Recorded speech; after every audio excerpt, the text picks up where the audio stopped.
I made over $1 million by the time I turned 23 years old by flipping and wholesaling houses that I pretty much got for free because realtors were bringing those deals to me. A lot of people have been asking me, Ray, what's your process? How are your systems running for you to get all these deals from realtors? Can you explain to me how to do that? I will pay you. Well, don't worry about paying me a single dollar to learn any of these techniques, because in this video, you're going to watch a recording of a presentation that I gave at my friend's mastermind, where I go over every single thing that you need to know in order to start getting deals for free from realtors as well. All right. So hi, what's up, everyone? My name is Ray. Do you guys have any energy left in the day, or should I just sit down? Oh, okay. If not, I was ready to sit back down and we could. Oh, okay, then I'll continue. The shoes are popping. Stay there. Yeah. So I have a lot of like custom painted shoes, and I never wear them. It's like it goes against like my religion to like wear my sneakers. And my mom's like, you need to start wearing your shoes. She's like, so she actually kind of forced me to like bring these to Arizona just for today. Cool. So shout out to Mom, but I appreciate you guys. Cool. Go for Mom. Yeah. So I'm pretty sure we can all read, but like it says, we're going to talk about how to scale to $500,000 a year, and the same principles apply to kind of scale it beyond that as well. So we're going to talk all about that. Cool.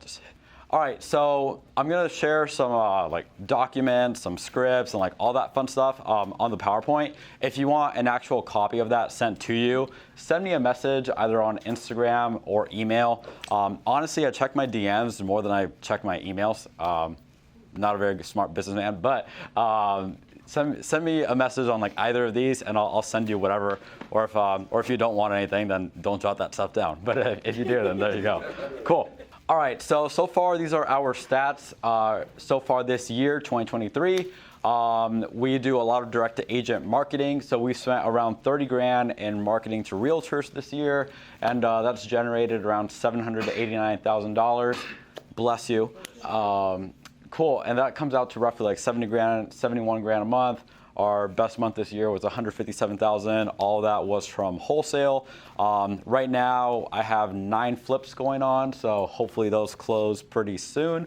And yeah, that's kind of what we're doing. Oh, thank you. Yeah, go ahead. Marketing dollars. What are you spending on? It's like. Yeah, so I'm actually going to talk all about that. Yeah. No, you're all good. You're all good. I forgive you because I like the shoes, but say again. You said 9 flips. Right now, yeah, we have like 9 flips. Between ones that I think under construction, we have like 1 left. And then on the market, I think we have 3. And then in escrow with a buyer, we have like 4 or 5.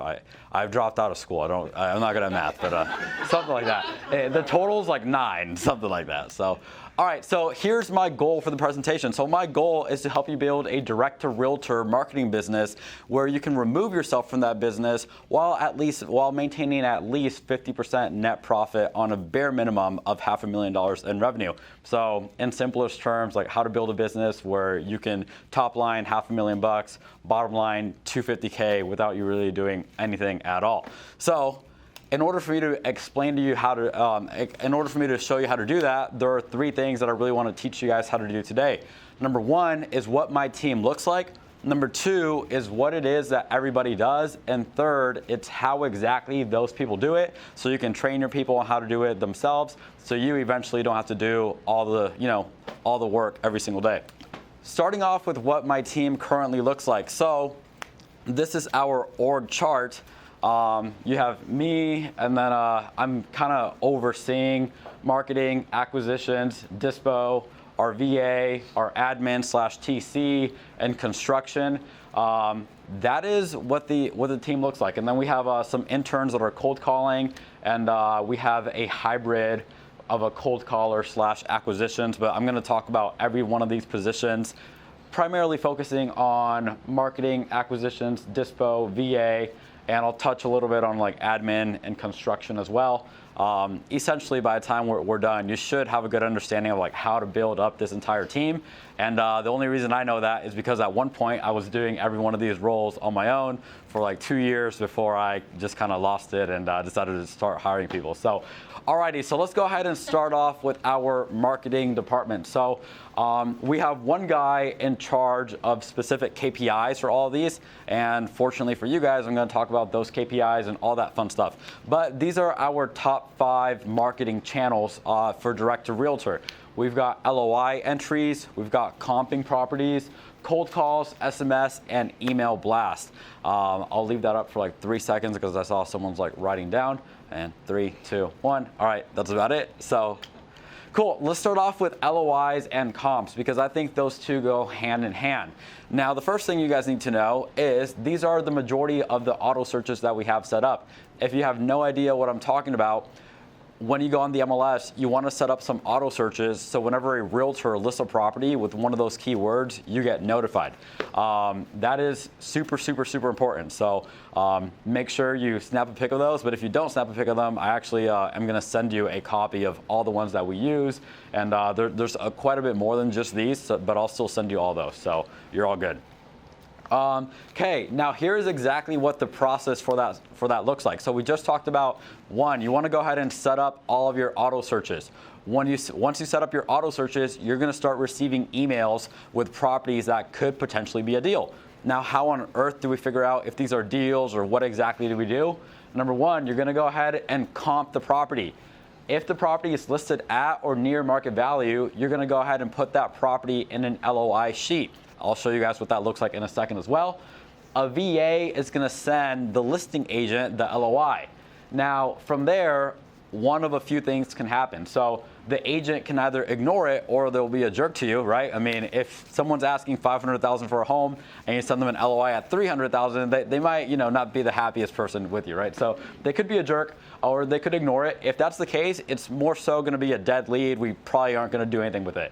Now, let's say the VA sends the LOI, but the agent responds positively. We're going to go ahead and push that to the CRM for our sales team. And I'll also talk about like what the sales team does, what they say, like how we follow up with them, how we turn them into a deal, like all that stuff. So that is what you do if the property is listed at or near market value. But if the property is listed, when you comp the house, if it's listed at a price that's close to being a deal, you're going to go ahead and put it in the CRM right away. The sales team's going to call it in less than 4 minutes. So that's kind of how we do that. So here's exactly what our LOI sheet looks like. Remember, we just talked about someone is running comps. If the property is listed at market value, we're going to put it in the LOI sheet. Pretty simple. You just put the address in the sheet, and roughly like 60% of market value is the price that we put right next to it. A VA comes in and just sends out an LOI. Not a very rocket science, system right there, but it works. And this is an example of our LOI sheet. It just has looks like it's on company letterhead. I hope this letter finds you well. Monumental Estates, that's the name of my company, is interested in purchasing your listing at blank. So our VA just fills in the address. And then here it talks about all this fluff that some realtors read, some probably don't. I probably wouldn't. And then right here, they'll just go ahead and put the price. And if the realtor's interested, they're going to hit us up and we work the lead from there. So if we take a look here, this is exactly what that email looks like that the VA is sending out. The VA is going to say, hey, name of the realtor, my team is interested in your listing. Please see our letter of intent attached below. Please do not hesitate to reach out to me with any questions. And then we're just going to go ahead and put our LOI in there. Yes, sir. All this is before having talked to the realtor. Yeah, we haven't talked to the realtor yet. We haven't talked to the realtor at all. And that's because it's a waste of time to sit there and like call properties if they're asking market value. I think someone said a stat earlier, like 96% of people choose to sell with a realtor and get like full market value, right? So we're not going to sit there and just call everyone. It's not the best use of time. So we send them the letter of intent, and then if they respond, they're like, yeah, they're listed at 500, we'll send them a 300, and let's say they come down to like 450 over an email, then we'll get on the phone with them. But besides that, I'm not really wasting my time calling people. So it's just straight 60%? I mean, roughly. Honestly, it's not like it has to be 60%. A lot of times when I was doing it myself, I would just put a number there that I knew I wouldn't be wrong at. It could be, yeah, See what the hell happens. yeah, exactly. So. No, I don't care about the asking price because they could be asking $1 million and it was only worth 500,000. You know, so 60% of what? yeah, 60% of market value. Yeah, or ARV if it's you know, if like you're gonna flip it, but. So why I love LOI leads, okay? So none of my competitors know that these people are motivated. Again, if someone's asking 500,000 and I send them something for 300 and the agent emails us back saying, hey, you know, we take 450 and we get on the phone with them and we agree on 400, everybody else and their mother who's looking on MLS sees 500,000. They see, oh, this person's asking for full retail. They must not be any sort of motivated. But my team and I, because we went the extra step to send them a low ball, we ended up getting a response that they would take substantially below market. We got on the phones with them. We found out they were motivated. So essentially, I'm not competing with any other MLS wholesaler or any other agent investor on these kinds of leads because nobody else knows that they're motivated. Does that make sense to anybody? Mm-hmm. Yeah? Okay, fabulous. Cool. So here's some examples of properties that we've ended up closing on through LOIs. As you can see here, these people, they were asking $495. We sent them a super low ball, I think for like 200, something along those lines. They were a little bit overpriced at $495. And as you can see, they didn't do any price reductions, so they were asking $495, and then it went pending. As far as everyone was aware, it probably went pending somewhere near $495. Listed for sale, you know, whatever, $495. As far as everyone's aware, the people were getting $495, and boom, we closed on it for $300, right? So this is a property they were asking basically $500,000. We sent them $200, $250, something like that. They called us and they came down like $100,000. We found out what their motivation was. We were able to work with them and accommodate a couple of things that they needed. We locked it up, you know, for $300, and it was profitable for us. So that's one example. Another example right here, I actually bought this house as a rental property. They were asking $350,000, no price reductions or anything. We sent them a low ball, probably in the ballpark of $225, and we ended up buying it for $265. And the way you know if you're doing it right is once you close, if the listing agents of the properties in that neighborhood, the people selling the comps, call you and they're like, hey, just want to make sure like the price on MLS like isn't a mistake or anything like that, then that's how you know you're really crushing the LOI game. Zolan, yes sir. Dude, the thing that's huge for me that I see on that, I just want to point it out, look at the dates. That property was listed on October 1st and sold November 4th. Ray, you got this deal probably, what, I'm assuming 2-3 week close, so you got this, had to have been within the first week of it being listed, right? Honestly, someone on my team locked this one up. I really don't remember all the timelines, but going off the numbers that you're pointing out here, must have been, because I mean, if they listed it on the 1st and we went under contract on the 15th, then like it's just. Yeah, so we send them an LOI right away. I don't care if they're 30 days on market or 1 minute on market. That also works on my end too, like with land and things like that. I've had $500,000 reductions just because if they're overpriced, no one even offers on them. I mean, this is perfect. Another one. This one I actually wholesaled to Ryan Pineda. I probably sold him like 30 deals, and they were listed at $535. We sent them a low ball. I don't even remember what it was for. And we ended up buying it all the way at $385. So huge discount and no competition on that. Everybody, and this property is in Henderson, Nevada, a really good area. This house was worth probably $525, so a tiny bit overpriced. But nobody in the world knew that they were selling, 20.6% under list. And all we had to do was just send them a little LOI. We got on the phone with the agent. He explained to us what the seller situation was, and we knew that we could make it work. So if you're not submitting LOIs, you're leaving hundreds of thousands of dollars on the table every single year. I hope those 3 examples are enough to prove that to you. Do we all understand that so far?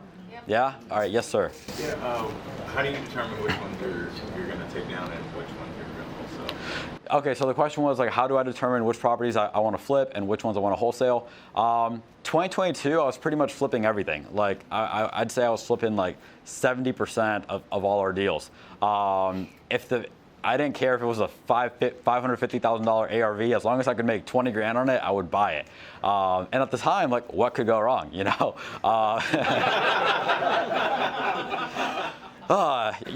roughly 100 grand in losses later, you end up learning. So now my rule for buying houses, if it's not a hell yes, it's a hell no. Anything else, I'm assigning. And I'm actually going to talk about like how we assign properties as well, and some other like creative stuff that we're doing. So yeah, that's how we decide. And so we just talked about LOIs, we talked about comps. Now we're going to talk about cold calls. And my biggest regret with cold calls is not having started cold calling realtors sooner than we did. We didn't start cold calling realtors until February or March of this year. And the reason I wish that we had started that sooner is because so far this year, cold calling has been our highest revenue generating marketing channel. So from cold calls, again, like we're cold calling realtors, not even sellers. So far this year, we've gotten a $65,000 wholesale, a $61,000 wholesale, a $45,000, a $40,000, a $30,000, like 4 $25,000s, a bunch of $20,000s, and some between like 10 and 20,000. And that doesn't really cost us anything. So the KPI for that is 70 conversations with realtors per person per day. Or 125 outbound calls. So let's say I see you only had like 60 conversations, but you only made 100 calls. I'm gonna get mad and say, hey, like you did not put in enough work. So 70 conversations is like the number that I'm like actually looking for, because I know if we have 70 conversations per person, we're gonna get a deal. Roughly like 1 in every 1,900, it turns out to be a deal from cold call. And that's 1,900 conversations, not calls. Yes. So your cold callers, are they getting the broker data from the MLS as far as who to call, or what are they? Oh, great question. So roughly once a quarter or so, I pull a list of realtors from my MLS. I just log into my MLS and I download a list, and then I upload it into Ready Mode. That's our dialer, and then my team just calls through that list.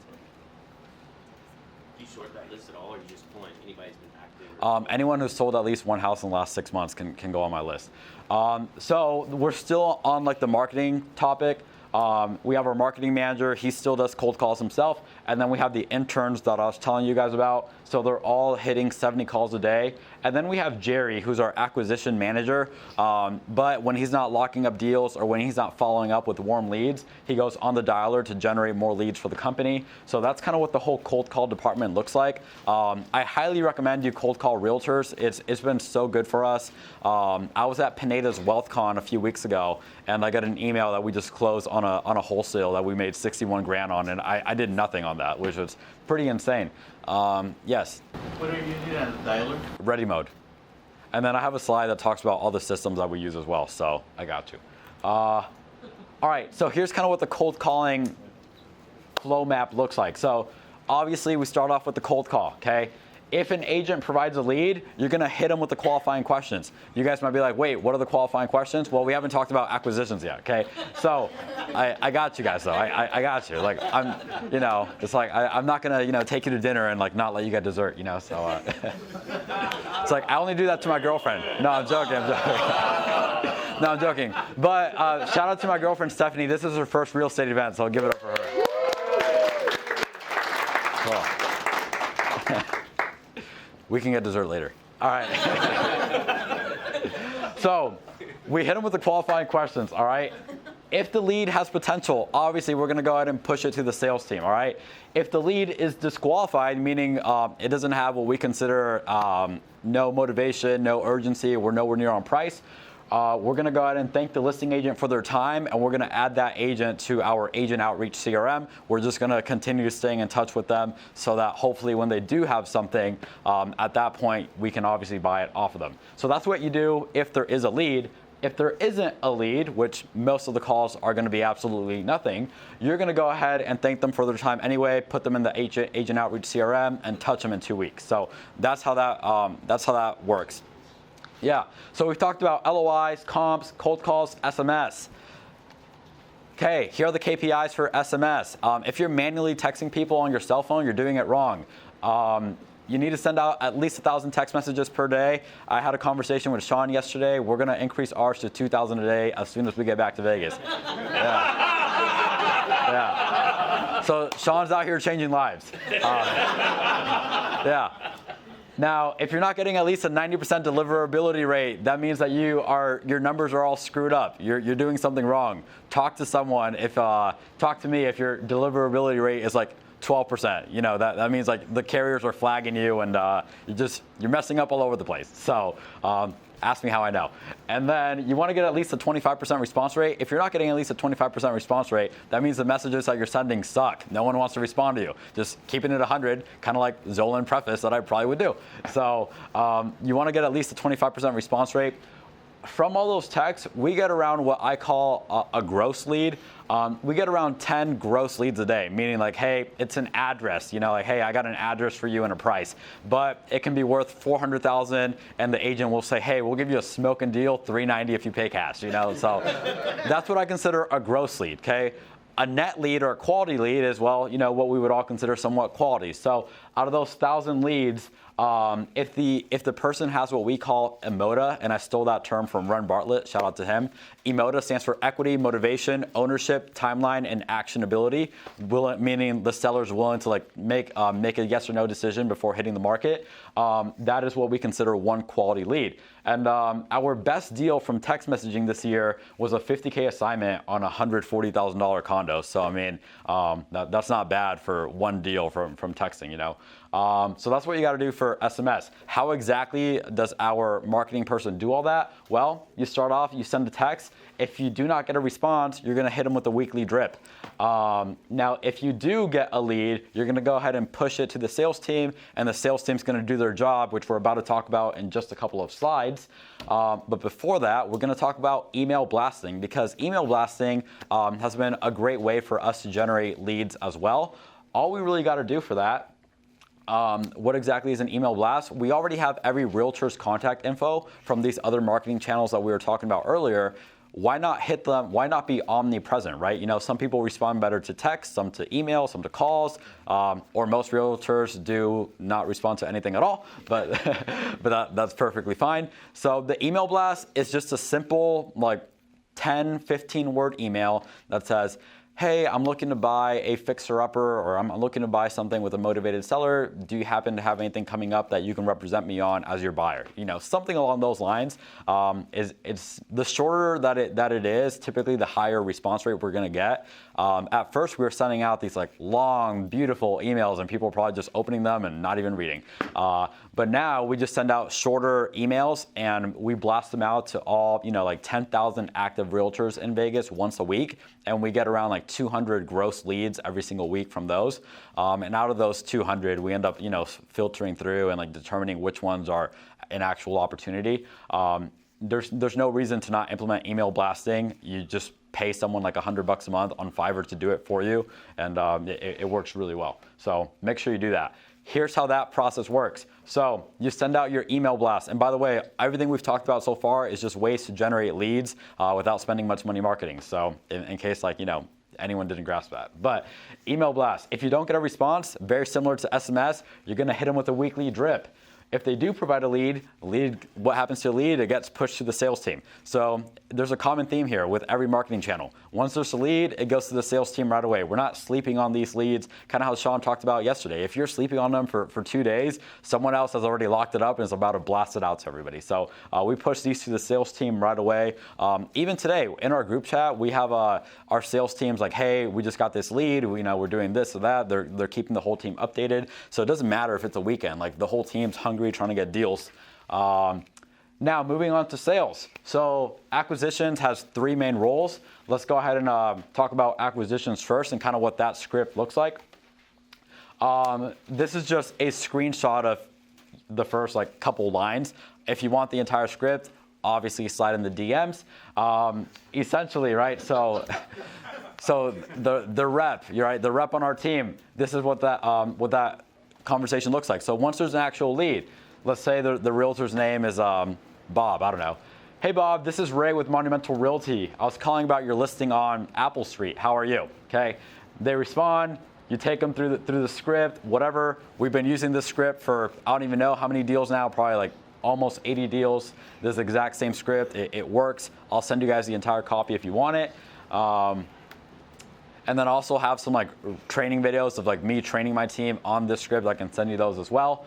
Whenever the sales guy is not locking up deals, he is following up with our best leads. Here's what that script looks like. So our rep, hey, realtor's name, his name's Jerry with Monumental Realty. We spoke, insert when you last spoke, about your listing on whatever street it's on, how are you? Breaks the ice, and then he just hits them with, last we spoke, you mentioned whatever stopped you from getting the deal. For instance, husband needs to talk to the wife, you needed to talk to all parties, whatever. Just wanted to check in and see what happened there. That works good enough for us and as follow-ups. Now, whenever they're not locking up deals or following up with leads, they are generating more leads so that we can start the cycle all over. So that's kind of what the acquisitions process looks like. Now we got to talk about Dispo. So Dispo, we've been doing something pretty unique so far this year. Dispo, 2 simple tasks: sell deals, find buyers. What we've been doing that I think is pretty unique is what I call my 4% co-op Facebook group. Who knows what a co-op is? Okay, or 2 people. What's the co-op? So similar to duplex? So I guess it has like multiple meanings, so I apologize. But Cooperative, right? yeah, so like the It's when commission. we all come together and we work like all those deals that I do with land. They use electric co-ops. Everyone comes together, they help pay for together, right? Okay, so I asked a horrible question because I guess this term, no. So I guess this term has a bunch of definitions for it. Yeah. But I've heard it called different things, which is why I asked who knows what a co-op is. I think in Arizona they call it a co-broke, or in other places they just say cooperating commission. Basically, at least and I appreciate the new definitions that you both provided to me. Learn something new every day here, but. At least the term that I was referring to is what the buyer's agent gets paid. So typically on MLS, the buyer's agent's being offered the scraps, 2.5%, 2%, whatever. So what we do is on all the properties that we try wholesaling, what I kind of realized was, and I stole this from everyone who was starting to do novations, all these people that are doing direct-to-seller marketing, they lock it up off market and then they throw it on the MLS, basically doing a net listing, and they're making a killing. And I was like, dang, how can I make more money on these wholesales? Because I'm getting them right off of the MLS from these LOIs or from running comps.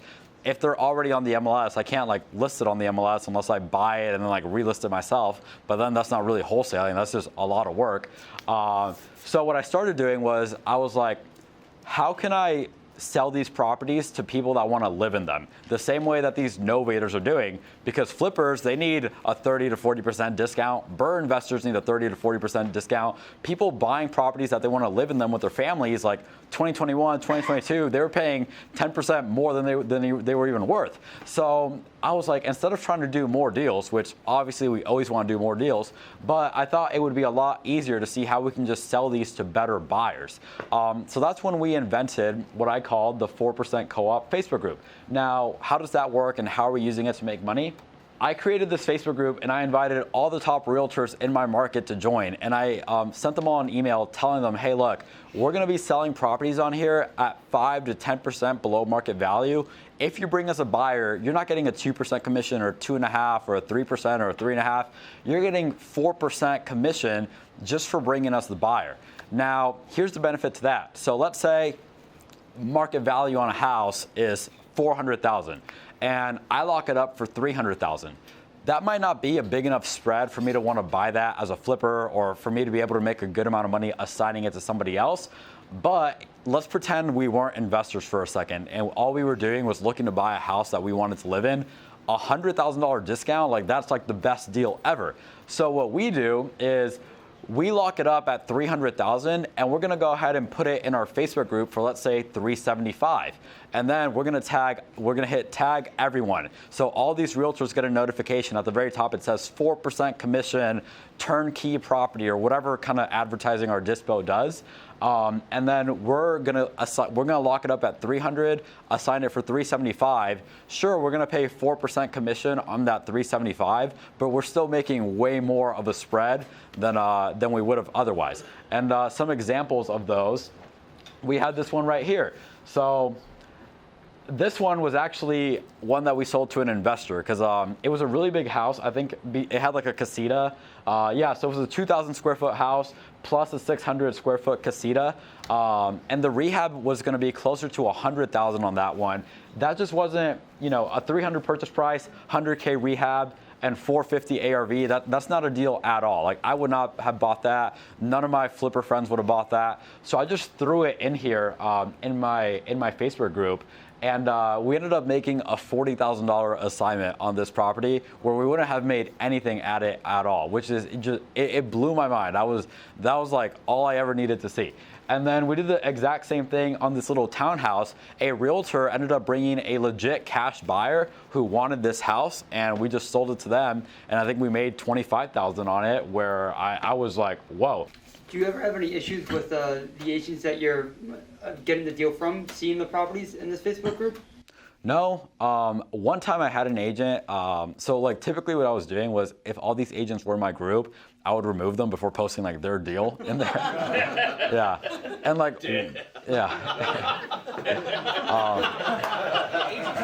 And here's the thing, right? It's like, I'm not doing anything wrong. We're just wholesaling, but it's like, why would I want to give like a red flag where a red flag doesn't need to be brought up? You know, like this agent is already getting both sides of the commission. I don't want them to like, you know, thinking anything is gonna like ruin. I don't want anyone like stressing out or anything. One time I forgot to remove this lady. I could have sworn I had removed her, but I guess I didn't. And she texted me at like 5 in the morning. She's like, "Are you selling this house right now before you even bought it?" And I was like, "Yeah." And she just texted me back, "Okay, thanks."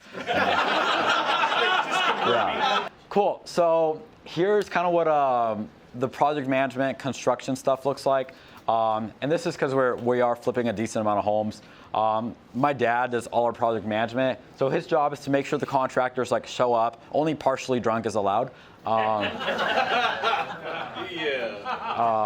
Managing timelines, as you know from flipping houses, the longer it takes, the more interest you're going to pay. So we're on a very strict timeline, and my dad's job is to make sure that we hit that timeline. And then managing budgets. Like, I'm not trying to, you know, go way over budget on one of my projects. And we use what's called the scope of work. And disclaimer, I know very little about construction, but I'm not too bad at finding people on my team to do it really well for me. This is what we call a scope of work. It basically details how much everything's going to cost, like down to the most minuscule items. So we have a really good understanding of like what our rehab is going to be before we even go into the project. And obviously I'm going to send you guys this as well, like if you do end up messaging me. So that's that, and we're almost done. These are all the systems that we use for all the marketing and like everything that we talked about earlier. So obviously we use the MLS to run comps. If you don't have MLS access, highly recommend that you get that. We use Google Sheets for the LOIs. We use Ready Mode for cold calls. We recently started using Smarter Contact. We were using Launch Control. Smarter Contact, it works just as well in my opinion, and it's a third of the price. Smartphone, we use that for outbound calls, and then we use MailChimp for email blasts. I believe that's the last slide on here. Yeah, any questions, comments, concerns, tomatoes to throw at me?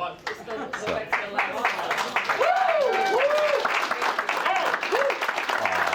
Thank you.